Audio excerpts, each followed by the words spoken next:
being a pirate today? I am playing pirate today just for fun. Early Halloween. I had a little eye injury last Sunday and Oh no. very light sensitive, so trying to cover up a bit. Wow. Well, wishing you speedy recovery. Thank you.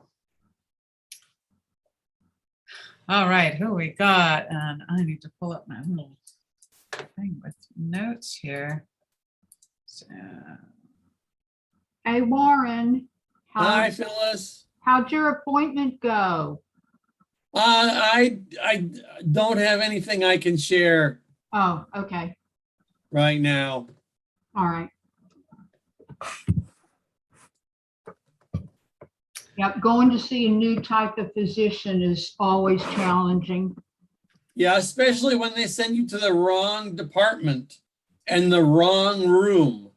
Oh my gosh. Really? Yeah. Yeah, I guess I may as well say I was supposed to go to a urologist, but they sent me to a gastroenterologist. Oh my gosh. And I found out that I couldn't find the urologist, so I started knocking on doors, and one of the offices happened to be the urologist that I was supposed to see. So I did get to see the guy I was supposed to see. all right. Okay, well, hoping for a positive outcome. Yeah, thank you. You're welcome. Yeah. Hi, Ann. I don't know that I've been at a meeting with you before. I think we have a couple new people today. I was going to say, Oh. have you introduce yourselves. I'm going to post in the little chat. We have a few questions we tend to kind of use to ask people to introduce themselves, but however you like, we'd like to go ahead, Ann. Hi, and I'm trying to figure out how I can get my live picture on there. But it's not happening right away. But anyway, yeah. Hi, hope everyone's doing well. Nice to meet you. You want usually it's kind of bottom left of your screen, a little start video thing. Oh, that will take care of it. Ah, there you go. Thank you so much. Of course. Here's another Zoom thing I do regularly, and I would just as soon not be on. So that's why that was up there. Okay, got it. Oh, and I keep that covered all the time. Ah. Hey. All right. Hi. So welcome. What brings you here today? I have been on one or two of your other previous happy hours, and it was there that someone gave me the name of an eye doctor who's about an hour and a half from me here in DC. And through your website, and just you all are fabulous. I've learned so much about how much this has all progressed, because I've been like this ever since the 70s. And, you know, just pretty much, and because my condition was not horrible, I was able to live with it, just assumed, you know, no big deal. And none of the doctors ever offered any, even when I would go to eye doctors, you know, and most recently my cataracts, I need cataract surgery, and I have been putting it off because of the dry eyes. Anyway, long story short, you all have opened my eyes in terms of knowing that there's so much more out there to help alleviate it, as well as more research has been done for the doctors to know more about it, and for me to be actually go to a doctor who knows something about it versus a doctor who really doesn't seem to care, or that, you know, doesn't want to research it or look into it or anything. So bless you. So glad you've been making some progress. There's such a difference between doctors who kind of are more specialized in the area and have made it a professional focus versus it's one of 100 different things that they deal with. Yeah. Huge difference. Yeah. So where are you at these days with your kind of current symptoms and things? How are? Well, let's see. I tried the Oasis drops. I've tried them kind of off and on for about the last year, and it didn't. They were okay, but I kept going back to my Boron homeopathic drops. I had no idea until you put them on your website, and I actually looked just a week or two ago, that you had other homeopathic drops that actually might address the condition versus the symptoms. And I've done homeopathy for like, I don't know, wow, I've been doing homeopathy for about 30 or 40 years. So I'm familiar with homeopathy. Never addressed this condition with the homeopath specifically. Anyway, so I was excited. I just got those today. And at this doctor, I found out about through another happy hour. I went to her about 3 weeks ago, and she gave me the goggles. I can't remember what they're called now, but the ones, they're blue. Tranquilize. Yes. Those. Yep. Yeah. She sent me home with those. I have to say, I was so confused, and I called you all, and this, who was it? Heather answered the phone, and thank goodness I kept going on and on about this, and she totally enlightened me. The directions on those things, I thought that the little clicky thing that activated them was just a one-time thing. You did that the first time, and then you have to reheat them every time. The way it's worded, I just did not get it. And I thought, these things are a pain in the neck. I didn't, because I don't have a microwave. Anyway, so long story short, we got that figured out. So much easier now that I know, that you boil them afterwards, and then you can, makes it so much easier. Yeah. The instant type of heat packs, I know anything from the ones from Tranquilize to, even like hand warmers and things. I like those a lot from a safety standpoint because they're self-limiting on the heat. They are designed to reach a certain temperature, stay there for a little while, and stop, right? Yeah. And there's a hassle factor for sure. The boiling thing, it's just a lot of work. Sometimes people will buy a whole bunch of them and then boil them all at the end of the week or a couple of weeks or whatever. So they can get kind of pricey, but just the safety factor is important because stuff that's microwavable, while it's convenient, if you're not careful, you can really hurt yourself.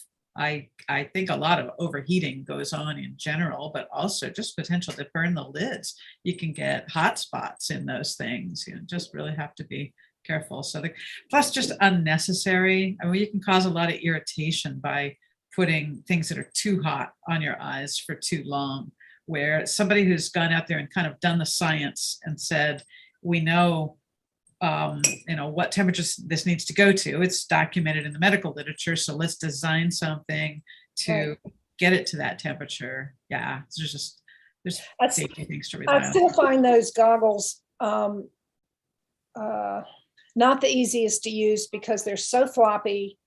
Getting them from actually putting the gel packs in up to my eyes without the gel packs falling out. It's just, anyway, at least, but I was thinking, do I even need the goggles? Why not just use the gel packs? And something like, I think you had mentioned somewhere in the literature that you use the rice pack or some other kind of lightweight weight to just sort of hold them there while I'm lying down. And that sounds so much easier than using those ridiculous goggles.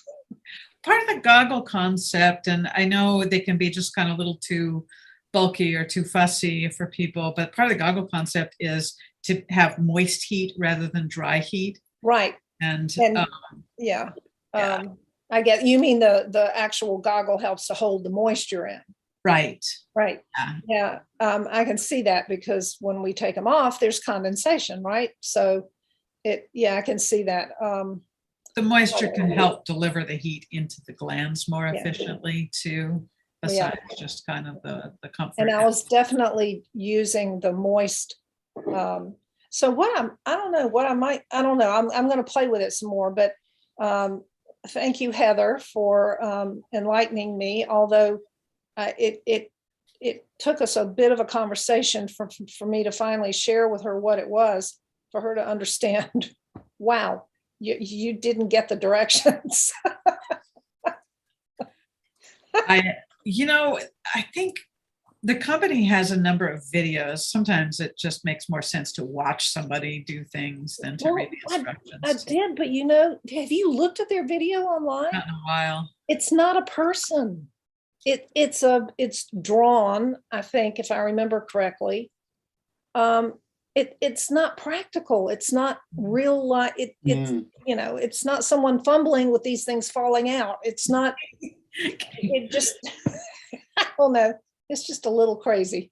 It didn't help a whole lot. And it did not clarify for me about the fact that, see, I thought you cracked it once and then thereafter, because it kept talking about heating it to activate it, I thought that meant that I had to heat it in order to make it warm enough, to heat it up again to put them on. Did you get a combo kit with the green ones and the blue ones? Yep. Okay, that's why it's confusing, because there's two types. The green ones need to be heated. You put them in hot water to Yeah. heat them. The blue ones have the disc that makes them Right. self-activating, and those are the ones that have to be reset. So it does get. Yeah, it just, I something obviously just went over my head. It's I've been thinking a fair amount lately about some of these things, just the balance that we find between science and day-to-day practicality and lifestyle. And, we want to use the things that have the most evidence for being effective, but we also got to live with the stuff, and it's got to be comfortable enough and practical enough and affordable enough and all that to do. So I feel like we kind of edge our way towards the best solutions, and it just takes a lot of experimentation sometimes. Yeah. So let's see. Want to hear from everybody too, and then we can circle back and talk about whatever we need to. I'm sure other people have much more interesting information.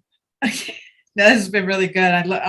Homeopathics don't often come up in discussion too. I did want to circle back later on and talk about something about that, or just chat about something about that.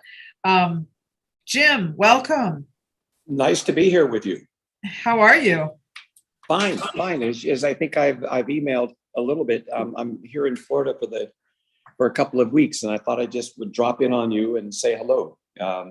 As you and I'm not really a dry eye sufferer, I believe. I think I'm more of an RCE sufferer, thanks to information I found out from you in March a while ago. So, but I thought I'd just drop in and listen to what others have to say. I really can't add too much to the dry eye part of it, since I think I'm more the cornea erosion sufferer. Did you know we have a group specifically for that now? I do, and I think it's coming up this Friday, if I'm not mistaken. Great. And I definitely will be involved in that. I'm hoping, I don't want to come across wrong with this, but I'm hoping not to have to join myself. Because part of what happened to my eye was a corneal injury, and those can trigger recurrent erosions. So that's right. I love being in every group. I'm hoping not to be there because I need it, but yeah, really happy to see that group going. Love the folks that are running it. I think they're doing a terrific job. Yeah. And sorry, go ahead. I can I ask a quick question? Yeah. I'll just look it up on Google. The corneal, my issue didn't start until I had left hard contacts in too long. I had left them in anyway, so I'm starting to wonder if maybe that. Anyway, sorry, but thank you for alerting me to that, Jim. I had no idea what that was. Well, it's certainly worthwhile investigating because for a long time I thought I was suffering from dry eye. Right. But when this foundation, in one of their regular meetings, mentioned RCE, the recurrent corneal erosion, I realized that that was much more, that was similar to what I had, which is basically waking up in the morning with, if one isn't careful, with feeling like somebody just scratched your cornea, terribly painful. During the day, I have no problems with the usual dry eye symptoms that are reported so often. But it only occurs in the mornings, and that seemed to be a good indicator of what I had. Sorry. Okay. Thank you. Yeah, those first in the morning symptoms and not having stuff happen any other time of day are always a just a trigger to ask the question if it hasn't come up before. And sometimes a doctor's already ruled it out or whatever, but it's always good to ask, is this a possible explanation for it? There's other potential explanations, but it's something. One thing I would add to Ann, did you say you were going to have cataract surgery? I need it. I have not scheduled it yet. I'm trying to find a doctor who is sensitive and educated about dry eyes. Yeah, the one thing that I have brought up to look into, and I'll bring it up on the RCE meeting as well, is whether or not the post-cataract surgery can bring about RCE. And that's something for you to be aware of. I'm not saying it does happen, but I have noticed that after my cataract surgery, I have developed astigmatism and the recurrent corneal erosion. So I don't know how much they might be connected, but it's just something to keep in mind. Good to know. Thank you so much. I don't know that I've heard of that. I'll have to have a look through the literature. I would have guessed that that would be kind of, people who are predisposed to it and just never symptomatic until after cataract surgery. So, wow, I've looked that one up. Well, Rebecca, there's one more thing to remember, that there are some people like myself who develop against the rule of astigmatism. It happens with aging, and against the rule of astigmatism, excuse me, is when you have your cornea shaped like a football lying horizontally. And maybe, I'm not saying it does, that has something to do with the corneal erosion, just possibly. I haven't been able to find anything in literature, but that doesn't mean it doesn't exist. Oh, I'm seeing the question from the email now, right? That'll be really interesting to see if anybody's got something to share in the RCE group about that. I bet someone will have some experience. Wow. Okay. All right. Phyllis, how are you getting along?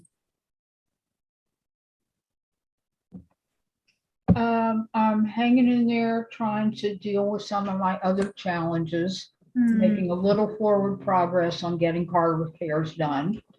And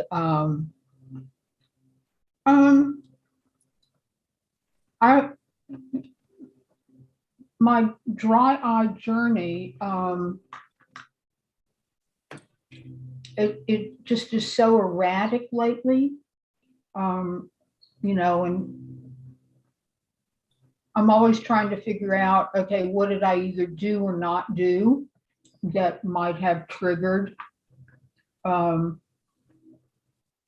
I'm just, you know, still on that journey and still waiting to hear back about having some eyelid surgeries and maybe another facial nerve reanimation. And I'm now having pre-MRI anxiety. So just made my appointment, and that's the end of May. So, you know, life's just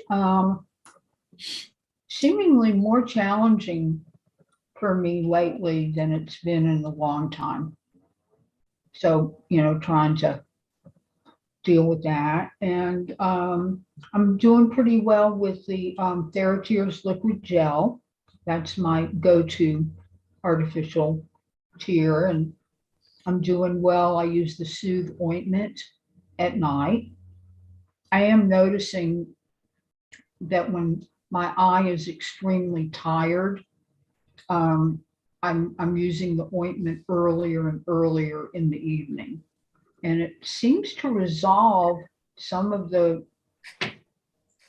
I guess I'd have to call it pain. I usually try to stay in the discomfort range. But I've definitely been noticing earlier in the evening. And I'm tired of fighting with my tranquilized goggles, you know, because that helps me with my exposure issue. So thanks for asking. Nice to see some new faces. I'm sorry that you've had so much converging. This is hard. I asked for early this year. I decided not to make any actual New Year's resolutions. I just asked the universe for abundance. And maybe I wasn't specific enough, because I've been having more abundance with challenges than abundance with positive things. So, you know that expression, be careful what you ask for. I feel like that's kind of what's been happening lately. Well, we're going to be hoping for a super abundance of good things. Crowd those out for you, Phyllis. Thank you. Thank you to everyone. Warren, how about you?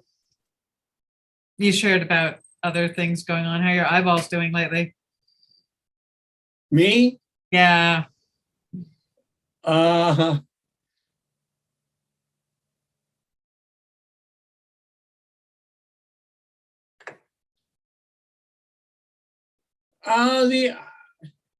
My routine. I've got a routine down about where I wash my eyes at night before I go to bed with the OcuSoft foaming soap. And then I put on a hot compress that you plug in. And I leave some moisture on my face before I do that. The hot compress contains, I think, flax seeds. I'm not exactly sure, but it's some kind of seed. Then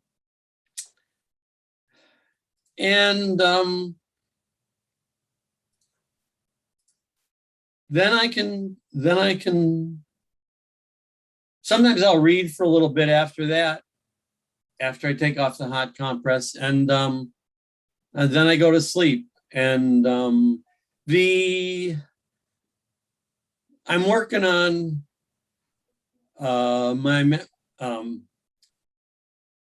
depression and anxiety, and one of the things I've done for the depression is I'm off my antidepressant. With my therapist's agreement, we just thought, well, why don't you see if that matters very much, or maybe it would even contribute to the dry eye to be taking it. I'm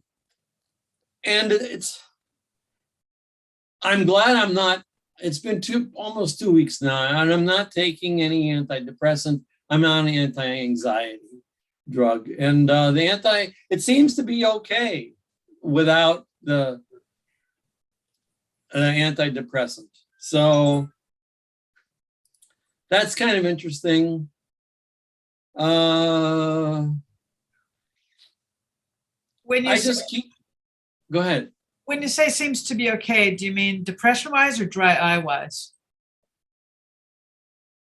Depression-wise.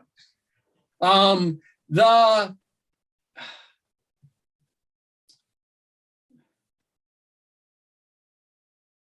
I use a variety of different drops for during the day for my dry eye, which I like to mix it up. Just so I'll use Oasis. Sometimes I'll use Refresh. Sometimes I'll use what's the one? Oh, the Feel something or Feelers. yeah. Oh, there's another. And I just try different things. And oh, and I use the kind of goggles. I use Wiley, either Wiley X or Wiley Z, I forget. Wiley X goggles, and those work pretty well as far as I can put them on and go for 4 hours without having to do anything more. So I'm hanging in there and just plugging along, and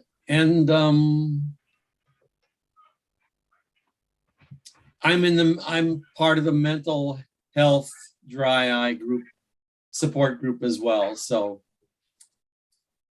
things are going along. Right. I'm wearing my, well, at least I think they are. Maybe they're 7 eyes right now. When you're light sensitive, they really help too. I've been going back and forth between these and a patch. But- Hi, Jane. Hi, how are you all? Been a long Good. time. Hi, Jane. Hi. Hi there.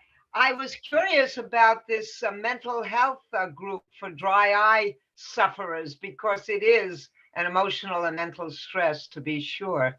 But I didn't know there was something outside of our group. Yeah, we've had several different groups started this year. Aiden, do you want to get into this with which ones or when? Right. I'll pull up the calendar here. Let me put a link in the chat. Hi, Aiden. How are Hi, you? Jane. Doing well.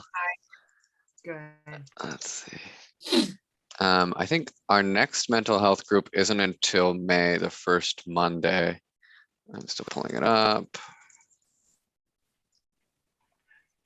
I think that's right. Yeah, let's see. Calendar. Yeah, we're getting towards the end of the month here. So next week we have a group for RCE, recurrent corneal erosion, on Tuesday at 4 Pacific. Then Rebecca has a PROS patient group next Thursday, the 28th. So Jane, the next mental health group is on Monday, the 2nd. Okay. Yeah, with Mandy, who's on our board. I have a group for millennials that's happening on the 3rd. And then we have some other scleral lens groups. There's a UK group as well, the 2nd week of May. Oh, second week of May. Do you know when? So The it's at UK group. Can we join that? Yeah. it's they focus more on Europe and I think the NHS, but I know that, you know, in the past people not from the UK have showed up. All righty, and that is the second week in May. Do you have a date? Yeah, that's Thursday, the 12th it's 10 a.m. Pacific. Oh, did we lose Frank? I think he said he had to go. I think he emailed me actually. Oh, okay. So Yeah, just- Jane, if you go to the calendar, it shows you Yes. all the groups and makes it really easy to register. Okay, that's great, Phyllis. Thank you very much. And where are you? I'm in Hudson Valley, New York State, in Dutchess County, along the river, the Hudson River. about 60 miles north of Manhattan by train or car. It's beautiful here, really beautiful, but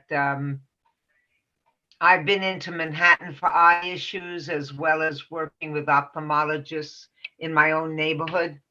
Um, it's been quite a long journey from my first experience of dry eye, where I thought I had something in my eye more than once and ran to the optometrist. When I realized things were more complicated than that, I switched to an ophthalmologist, and especially a gentleman, a doctor who had a lot of compassion for dry eye people because he realized there wasn't a lot out there to relieve us or to help the situation. But it's a long journey, and I'm doing much better now. I've had a cataract operations on both eyes, then a vitrectomy on the right eye, which was very successful in Manhattan. I did that. And then recently, when I noticed an early script from October for glasses wasn't really working, I found out that I had scarring, which is not unusual, behind the lens of the new cataract lens of the left eye. And that they did a YAG laser treatment for that, and that was successful. And I have now new scripts. And I'm wearing tinted glasses for the computer. And I also tint my screen. So it's been a journey, not unsimilar to all of you. I'd forgotten about the vitrectomy, Jane. Remind me why that Yeah. was? Well, you helped me with that because you investigated the doctors at that time for me, Dr. Barilli. That was done at the Ear, Nose, Throat, and Eye Hospital in Manhattan, part of Nuvance Health System. But they are on East 64th Street between 2nd and 3rd.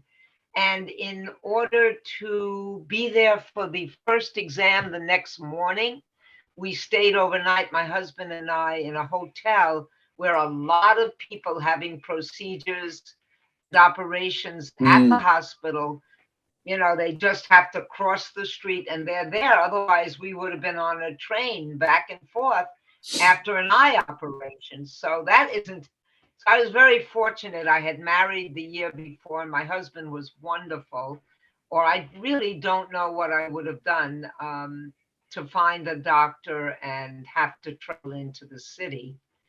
So that was very helpful. And the vitrectomy was an experience.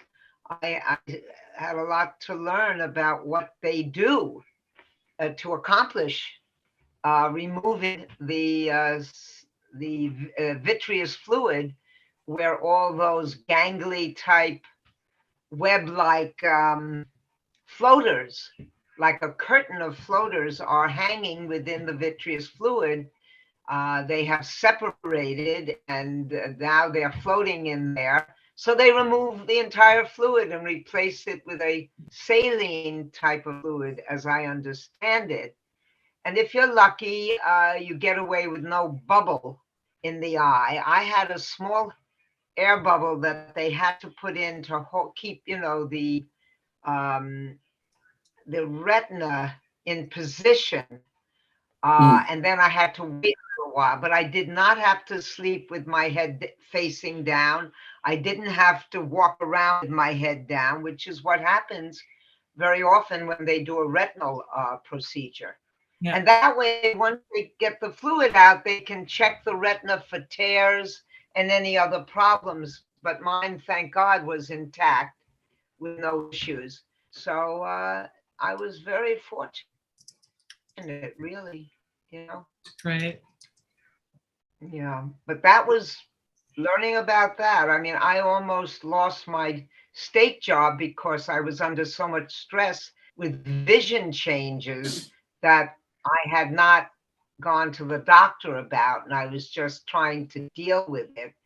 And my very, very kind boss there, and I'm now retired, encouraged me to get the help. Take the days, Jane, and see what's going on, which is what I did. And thanks to her encouragement. So important to get vision changes checked out. Yes. Yeah. I sometimes in our dry eye world, those of us who have like combination of vision issues and dry eye or have poor vision because of dry eye, sometimes stuff changes so much that new things just kind of get a little lost in the noise. You're so used to like fluctuation from different amounts of dryness, but really is important to notice new stuff and get to the doctor. And, there's always to just rule out new stuff. Absolutely. Absolutely. It's hard to explain to people why you stop every 2 hours, if not more, and putting drops in the eyes and then holding them in there and waiting 2 to 3 minutes to make sure they don't evaporate too quickly and that they have a positive effect for the eye.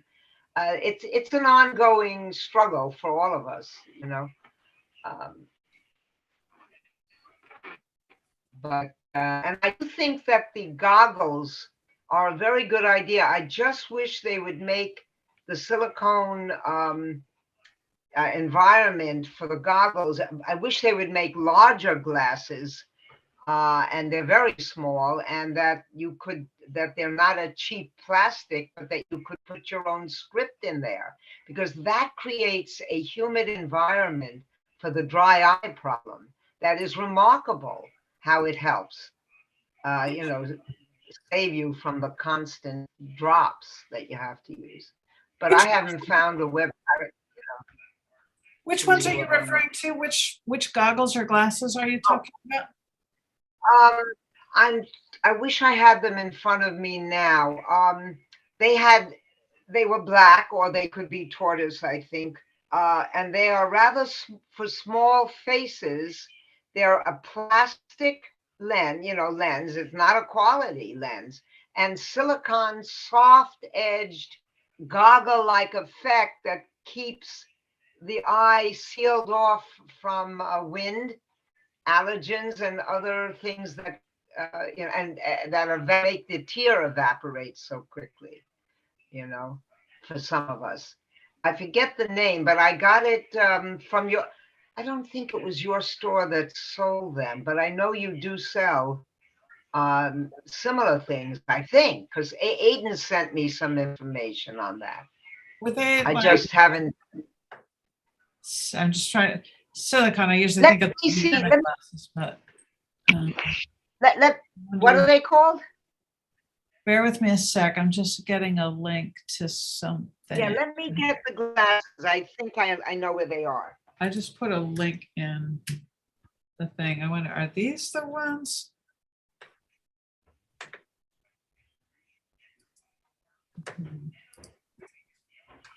Because there's an awful lot of things that prescription lenses can be put in. I mean, like the kind I'm wearing, and I think that who else had? Was it you, Warren? I have, yeah. 7 Eye. Those, I mean, like the ones I've got now with the foam things, you can put prescription lenses in, although they're always limited in kind of how high that prescription can be. Yeah. Manny wears them too. Mm-hmm. Thinking back to when I first started getting to know Mandy, one of the things I just loved about her was just the confidence with which she sported that type of eyewear. So I know people struggle with kind of the aesthetics of it, but she was like, this is me. This is my lifestyle. It was awesome. I loved how she carried them off. Oh, the Sienna glasses. Okay. Yeah. Yeah, that's what they are. But they are very small. So, and not good lens. The plastic, certainly you can't get a script into these, because I asked the eyeglass people. They said we cannot get a script into that. They're too small. Anyway. So those glasses are designed to take prescription lenses. And I know a lot of people do get that done at local opticians, but it depends what your glasses prescription is, how high it is. And some people get that done by the manufacturer. So if you have a frame that fits you, they get the manufacturer of the frame to put prescription lenses in it. But they also make several other styles that are wider and larger than that one you got. Because it But looked do they have the silicon goggle effect? Because you're not just looking for glasses, you're looking for these enclosures that. Can you hold that frame like straight on like this for a moment? The other way around? Sure. Like this? Yeah. Aiden, can you tell what frame that is? I'm trying to. Sorry, I was muted. I guess I'm betting they're Kai. It's got to be either Kai or Marina, right? Yeah. I would think of Kai, especially since she's finding it small. But I there's think it one. was high. I remember her talking, but she had a small face. So I don't know if you can get these. You're saying you can get them larger and with a script, because I would do it in a heartbeat. You should, yeah. Well, I'll send the website for the manufacturer. All right. Great. I'll call them. Yep, exactly. They have a phone number. I'll put it on there too. Oh, and I also got these wraparound. They put them on for me before they sent them, because Kai had said something about needing these to keep them on the over the ear. Otherwise, they were not very secure. I think it was Kai. It I helps think push it closer to keep the seal right on your skin if the frame is too loose. They also have those bendable earpieces where you can kind of twist them down to keep them tight. Yeah, they're good people. Well, they put these on. They put these on for me. You see that? Yep. Mm-hmm. Especially wearing hearing aids also, which is another issue. Then you need glasses that will stay on around the hearing, near the hearing aids. So, and with the masks, forget it. During the pandemic, that was an issue also. I'm done yakking, so I'll leave it to someone else. Thank you. I'm trying to remember, and there was something I wanted to circle back about. Homeopathics? Homeopathics, yeah. We just happened to be talking earlier today here, just amongst ourselves about packaging and safe bottling standards and things for preservative-free drops. And we've been looking at some of the homeopathic ones. So the standards for packaging have evolved over the years because more and more people want preservative-free eye drops, because we know preservatives are not great for our eyes when we're exposed every day from things we're using frequently. So, things have gone from lots of drops available in single-use vials to now the more sophisticated preservative-free bottles that have the special mechanisms to keep them safe, so they're not sucking anything bad back in after you squeeze a drop out. And looking at some of the homeopathic drops on the market, I've been really interested to see their packaging evolve along with that trend.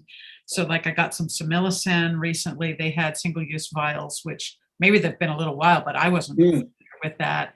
And then there's other brands, Natural Ophthalmics, and I'm pretty sure there's at least one other that are using the preservative-free bottles.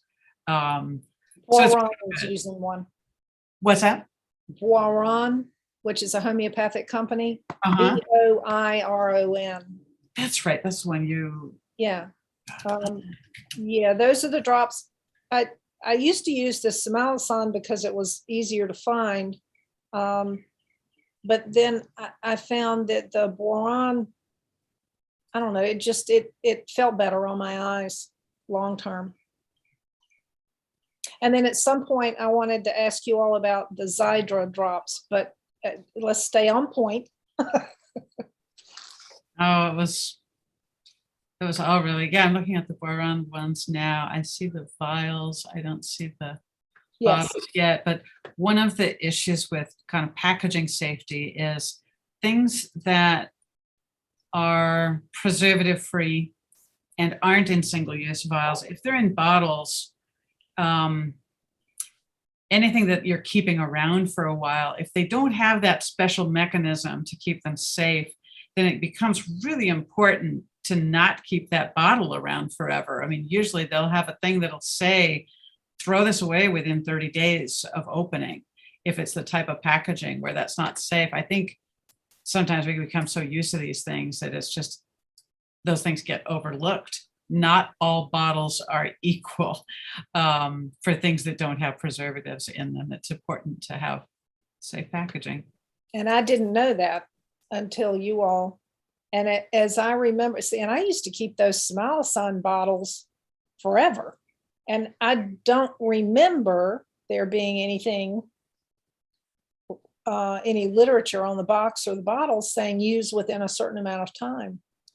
I just figured as long as I didn't touch the tip to anything, it was fine. Right. And it's very difficult over time to ensure that that the tip never gets touched to anything, the longer we've got it too. So even, yeah. Anyway, so what do you want to talk about Zydra? I don't understand that. Years ago, a doctor wanted to put me on Restasis. I tried it for about 4 days and said, I just cannot deal with this. Because to me, if our body doesn't like something, and we all know that those drops either make your eyes sting or you can't see, it just all of that. To me, my body is telling me something when that happens. Anyway, so when I went to Dr. Odell, I had told her that, and she said, well, then let's try the Zydra. Okay, the Zydra was better. I tried it mostly twice a day for about 10, 14 days. And Rebecca, I finally said, I don't want to do this. My eyes sting after I use them. I can't do anything because everything's blurry. And I kept thinking, I don't understand how this is helping. So I quit. Can you enlighten me a little bit, maybe? Oh, man. I don't know that I can speak to the medical side of it usefully at all, but I'm thinking of the big picture of this thing, that we seek treatments because we're trying to improve our quality of life. And if the things we do are making our comfort worse consistently and demonstrably, I would be in the exact same place as you of what's the point again here? I mean, I think that there are things where you're making a long-term investment in something if there's a therapeutic use of it. That, I mean, there's really kind of got to keep in mind the two parallel tracks that we have always, with ocular surface disease on the one hand and ocular surface pain on the other, right? So doctor is trying to treat signs of disease, and they're trying to get you the best path towards making whatever form of disease is there better. We're motivated at least as much by making our eyes more comfortable, because we got to live with our eyes all day long. And those two things don't always track well. So there may be things that are in the long term improving disease, but they sure don't make us feel better. But maybe they're not making us feel worse either. And so we keep on with it. But if there's something that's supposed to be helping us in the long term, but it's making us that much more uncomfortable in the short term, that's what I'd be taking straight back to the doctor to say, wow, I am getting only negative and no positive consistently for this amount of time. Explain to me again the mechanism that should be so compelling. Why should I keep going at this point? I mean, I would need them to give me a compelling argument and convince me of it. Okay. rather than just take it on faith. I mean, the other question is, I'm willing to put in the effort if you're convinced that something is going to help me over the long term, but is there another path to get there? Or is there something that can counteract the negatives that I'm getting? I mean, like, I'm sure we've probably talked about this before, with prescription drops, a lot of them are terribly irritating. But for many people, if you take an artificial tear like 5 or 10 minutes beforehand, you don't get all of that. Yeah. Yeah, that did help. But if you're doing everything every option you've been given, and yet they're just making things worse, then yeah. And do you, I know you're not a doctor, but the Zydra drops and drops like that she didn't make this real clear. It's supposed to address inflammation. Is that? And I'm still a little unclear as to, is the inflammation from the fact that I don't have enough tears, or is it from something else? Yeah, There's such big questions, aren't they? What's the chicken and what's the egg? Is there underlying disease causing inflammation? Is there lack of tears causing inflammation? Is there inflammation causing lack of tears? It's hard. I know usually when they're prescribing something like that, and I guess I think more of cyclosporin than or Restasis than Zydra, they're looking at inflammation in a long-term sense. It's not, gosh, my eyes are a little inflamed today. Here, I'm going to douse it with something to take it down. It's like I said, a longer-term investment. I'm not the right person to speak to the kind of medical merits of it. I just don't that's fine. know enough to speak intelligently, so I'm not going to fake it. Phyllis wants to add something here. Sorry, Phyllis, I just now saw your hand. No, that's okay. I just now put it up.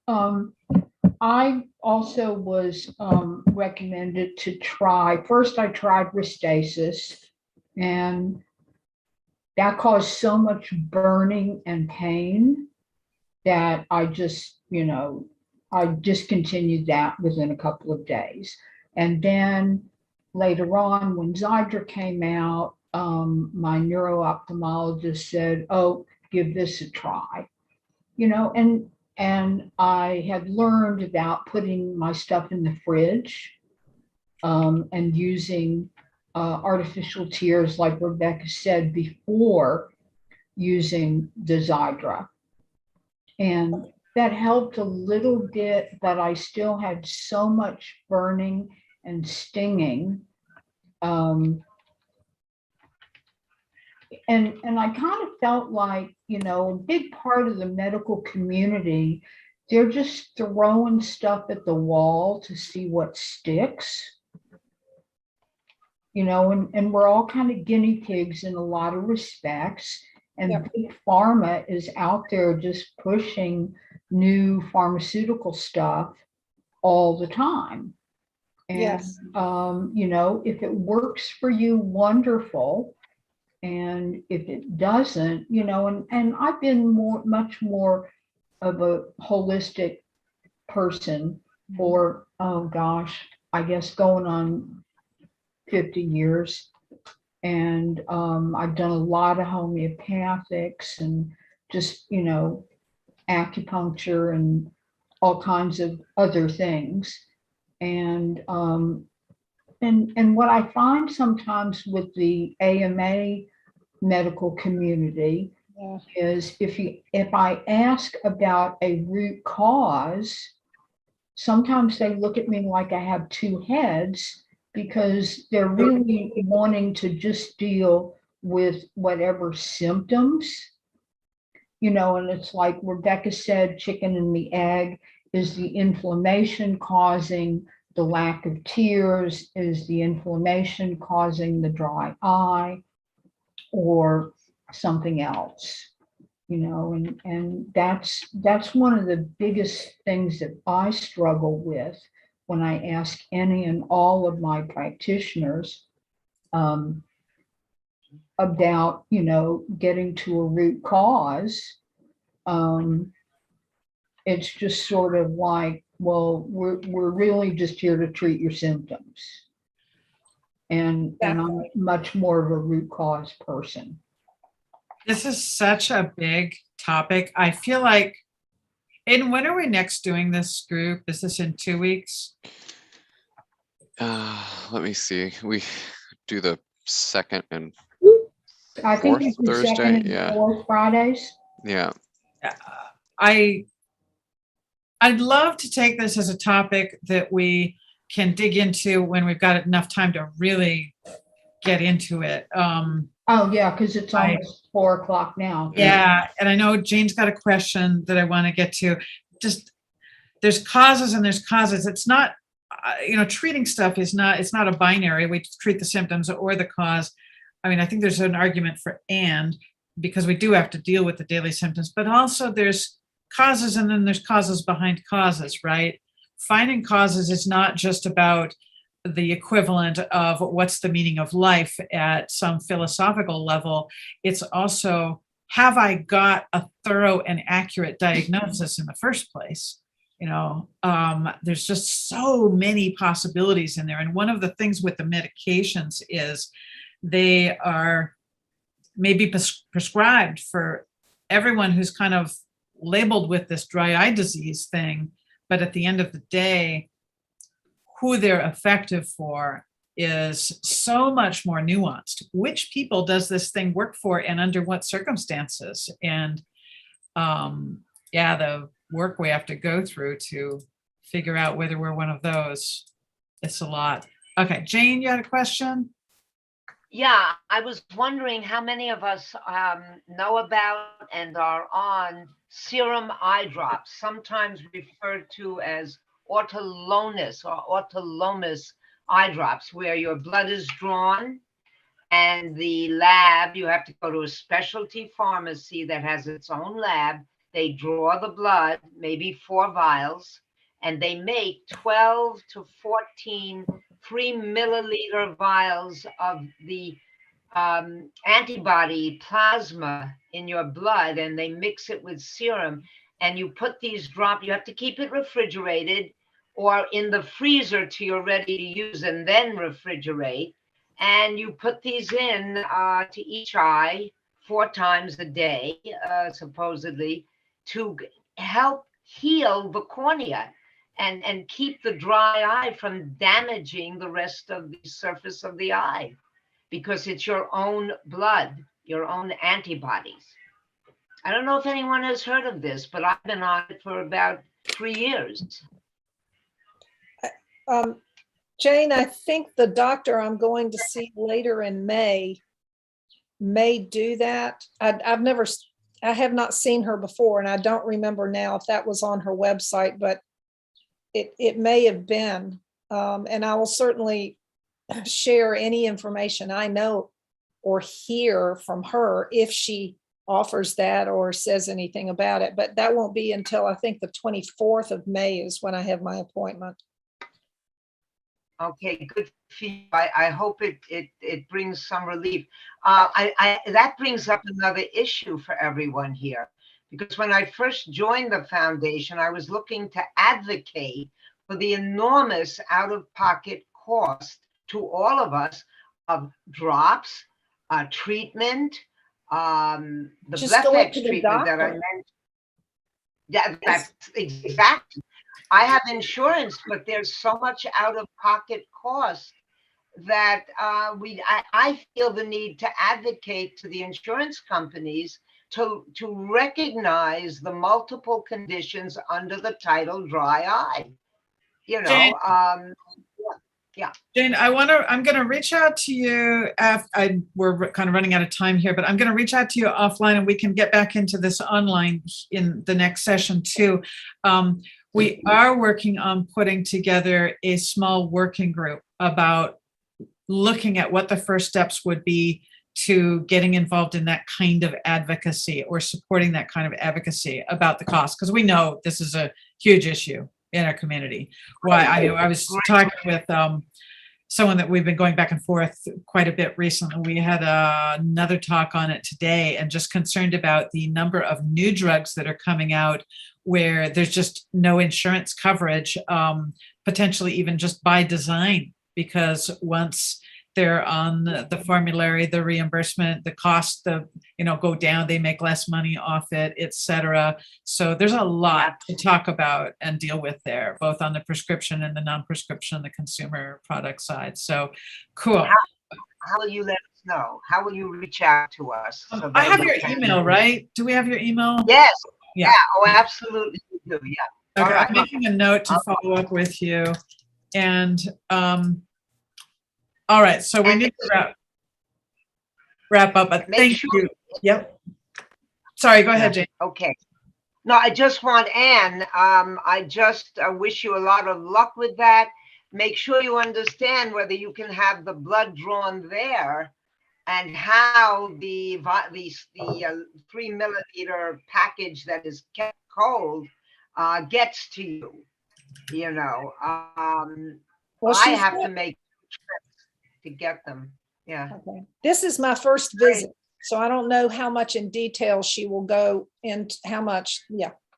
So, There are many options, and there's an awful lot of people in our community that are using serum tiers now. There's a couple of national services that make it much more convenient for people to get. They can even send someone to your home to draw the blood, manufacture the stuff, and then FedEx it to you on dry ice. There's lots of ways. So yeah. All right, we do need to wrap up for the day. Thank you so much, everybody, for coming.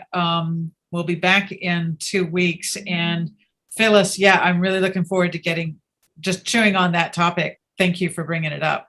Oh, you're causes versus welcome. symptoms.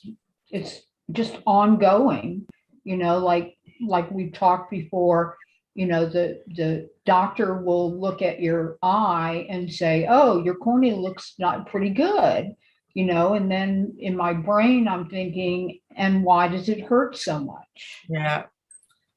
Yeah. Sign symptom discordance thing is a huge Yeah. problem, too. The discordance or the disconnect between what my body is feeling and what the eye doctor is seeing. The slit lamp is not God. Oh my God, that is the Really bane the of my existence, is the slit lamp. It has been since my very first eye exam at 10 years old. It was sort of like torture, and it just continues to be torture. And now that I have so many eye issues on the one side, the torture factor has just exponentially increased.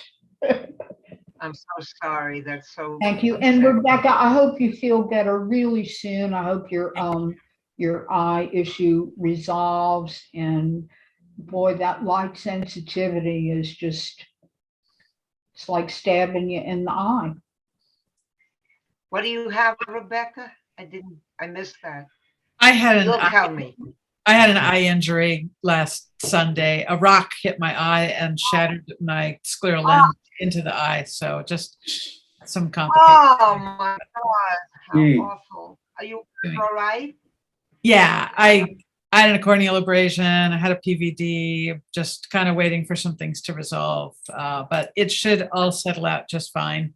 So just All right, darling. in the meantime, but thank you so much. Good All right, luck to everybody. everybody for a pleasant weekend.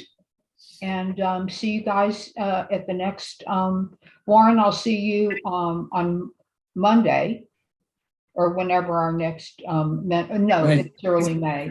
And then Yeah. I also joined the RCE group, and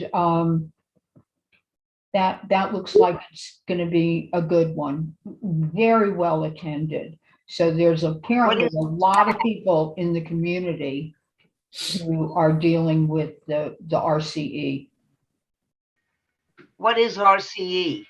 Oh, recurrent corneal erosions. Oh, okay. Okay. All right, everybody, have a great weekend. Thank Yeah. you. Thank Yeah, you. same to you. Bye.